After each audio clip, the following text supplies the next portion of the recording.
Before I go to the actual project and before I show you how you can use the LQA feature to score a translation against specified criteria, I would like to show you first how you can enable TAOs in our system. And to do that, you have to go to the configuration and then to settings. And then in the projects section, when you scroll down a bit, there is an option of choosing TAOs. As you can see, you can enable TAOs DQF, and then you can also select different types of quality, and then also content type, and for example, marketing material or legal or any of those that you can see. Now, today I'm going to use this option, so marketing material, and as indeed, I'm going to show you the translation of the marketing material from our XTM website. Now, once you do that and save the settings, you can go to the users section, and then you can actually enable TAOs and DQF for a specific user. Let's just take myself as an example here. As you can see, if you scroll down a bit, right, then you can see that my TAOs is already enabled. So I have my TAOs email and then the TAOs password, which is not shown in here. But if you want to add a new user and you want to add this user to TAOs DQF, and to subscribe to it, actually, you have to first, and when you click Add User, go down a bit, and then you will see a different option which says Subscribe. You will be taken to the TAOs website, and then you will be able to subscribe to TAOs. Obviously, after you subscribe, you will also have a specific TAOs password and your email, and then it has to be typed in. And after you do that, you can just save it, and then under your profile, you will have your TAOs enabled, and that means that you will be able to use an integration fully and send all the content in terms of the errors, LQA errors or corrections, and to TAOs website, to TAOs DQF website. And then you will be able to look at the DQF dashboard and then analyze the data from the quality perspective. Now, before I go to the project, also one word of introduction to LQA settings, because they are strictly related with TAOs DQF. And in the settings, we have a separate section for LQA, and then you can see two tabs. One of them is a standard LQA scoring matrix, and that's based on MQM. And then you have also LQA TAOs DQF, which is extended. You can see slightly different types of errors, which were created and worked out together. And then you can also add new errors. You can customize this matrix. You can also change the severity of the error, and you can also change the weight, which obviously translates into a different score and in the actual scoring report, LQA report, which I'm going to show you later as well. So just for your information, if you go to LQA TAOs DQF now, you see that we have these specific items in place and different types of translation errors, and starting from accuracy through design, fluency, and so on and so forth. And against these errors, these translation errors, I'm going to add some new annotations today in the actual workbench while using LQA.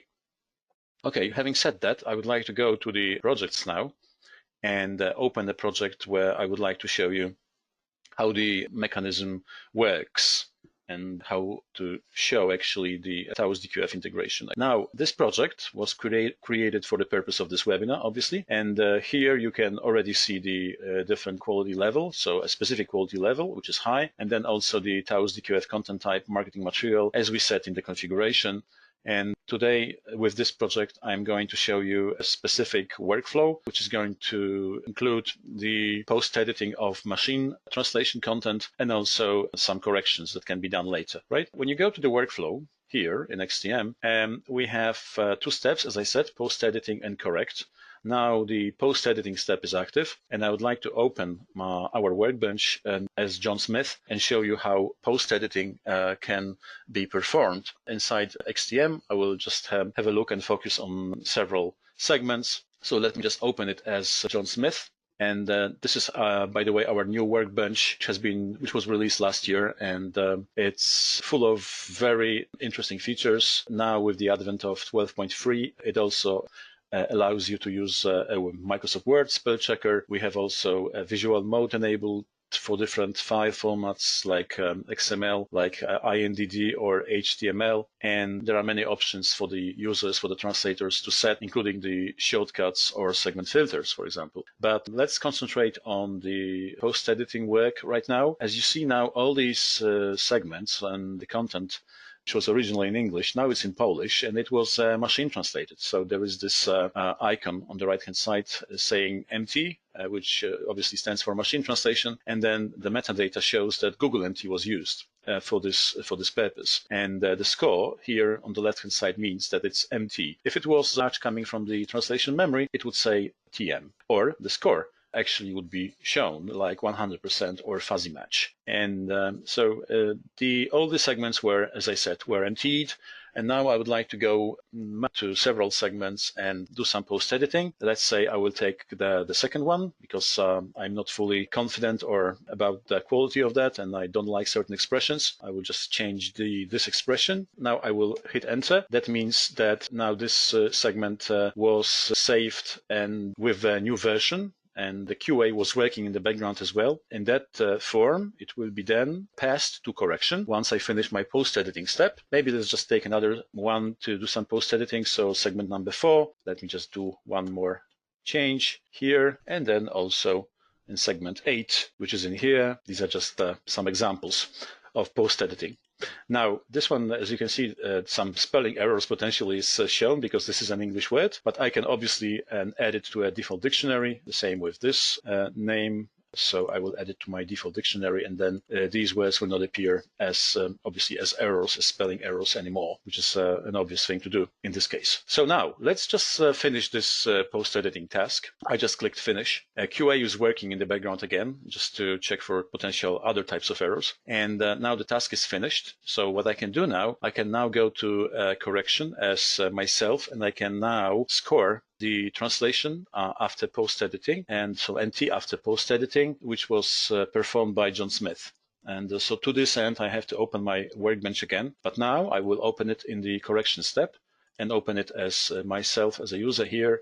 And let me just open it in the editable format. Now, while it's opened, you will see now a change. So on the right-hand side, you will still see that those segments are not confirmed, are not validated. That's why there is this information here saying incomplete. And still, you can see that it was already machine translated in the first step. And so what I can do now as a corrector or proofreader in this case, I can obviously go through all segments by just hitting enter and then have a look at some specific segments on the right-hand side in the target version and obviously make some corrections, right? So in this case, let's say that I'm happy with this one. By the way, this is the one that was, this segment was post-edited by the first person, by John Smith. And I would like to go to some specific segments and add some errors when I'm not happy with the translation and even after post-editing. But in this case, I think that someone missed that. It wasn't post-edited at all. So for example, here you see that the capital letter is missing. So I can now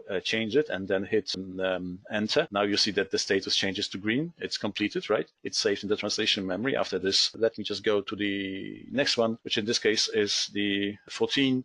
There are 2 errors here, and I will score them in a second. Let me just change it first as a corrector, as a proofreader. So let's just score the first one. And in order to do that, we can use our scoring mechanism using our LQA feature, which I was talking about at the beginning. And all you have to do is just to go to LQA and then to click Add Error. Now, as we are using our LQA TAUS DQF integration, we can now open a specific error category and, for example, set or select different types of errors, and accuracy obviously is one of them, then design, right? Then you can also see we have the fluency, and we have issues related to locale convention and also to style and so on and so forth. So all these categories and expand and cascade down.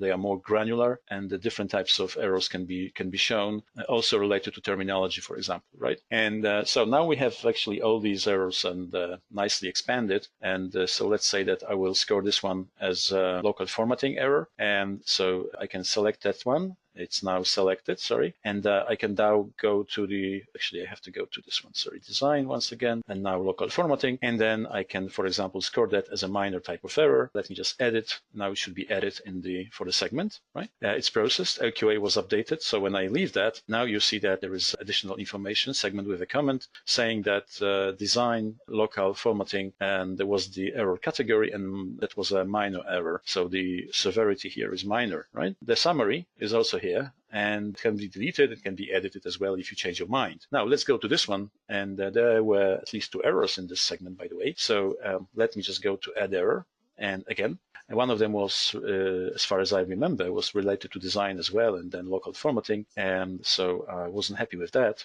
So I will add that error as a minor one again, and I can then add an error. I don't have to close it now, it's just adding. And then after that, I can actually have a look at some other types of problems that I can see. And one of them, for example, here would be related to fluency. I didn't like grammar in that sentence. So let me just select grammar, and then let's treat it as a major type of error. Now you see that the quantity remains 1, but the error severity is different. It's major right now, and I can now click add error. Okay, after it has processed, I can have a look at the summary, and so 2 different errors are in here in this segment. Then you can also see that we have different errors regarding the grammar and also the first problem with the local formatting. So let's say that I have finished my LQA and the scoring, and I can now finish my task in the workbench. What will happen now, if you close Workbench and go to the project management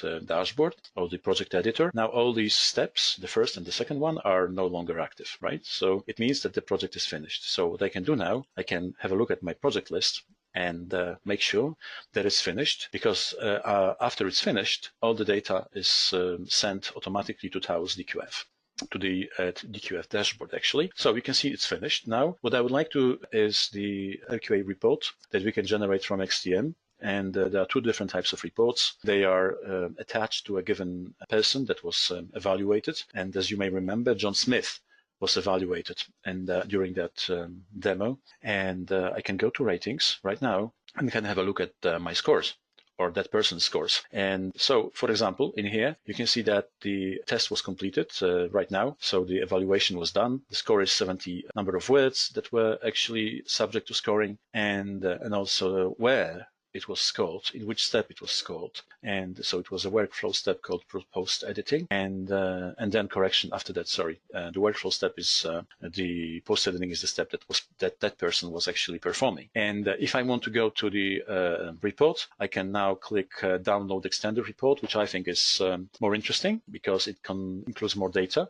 So let's just open it. Now you can enable editing, and you can see the errors that we've put. So for example, the score is as you saw, sorry, in the UI, in XTM UI. Now we have different types of errors regarding design, and then local formatting, and as well. And also, sorry, one related to the grammar, and that was a major error. And so basically local formatting, 2 errors because design is a summary. And then under the fluency category, you can see grammar, and then it's you see 1 major error, right? Now, when you go to extended table, and you can not only see the different errors that we put, but you can also see the changes. So I was a proofreader and evaluator at the same time. That's why you see the changes I've made. These are the changes I've made a while ago in the in Workbench, right? And LQA step, by the way, can be either included under the correction step immediately, or at the same time, but it can also be created as a separate step. So just to preempt some potential questions about that, I would like to show you that it's possible to edit your existing workflow when you go to the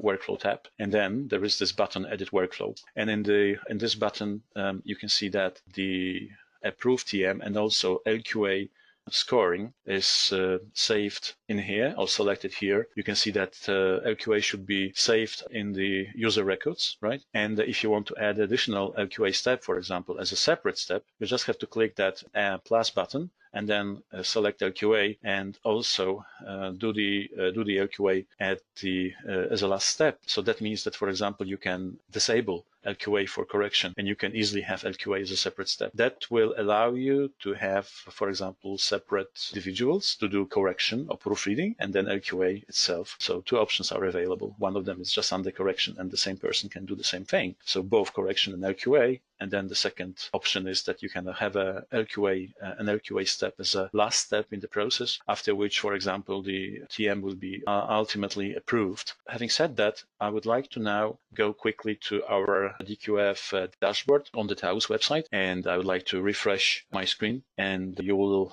already be able to see that project that we have created, and that's the one. And if I click that specific line, that row, I should see some information about error annotations and that you saw regarding the grammar type of error, and also the other one was related to formatting.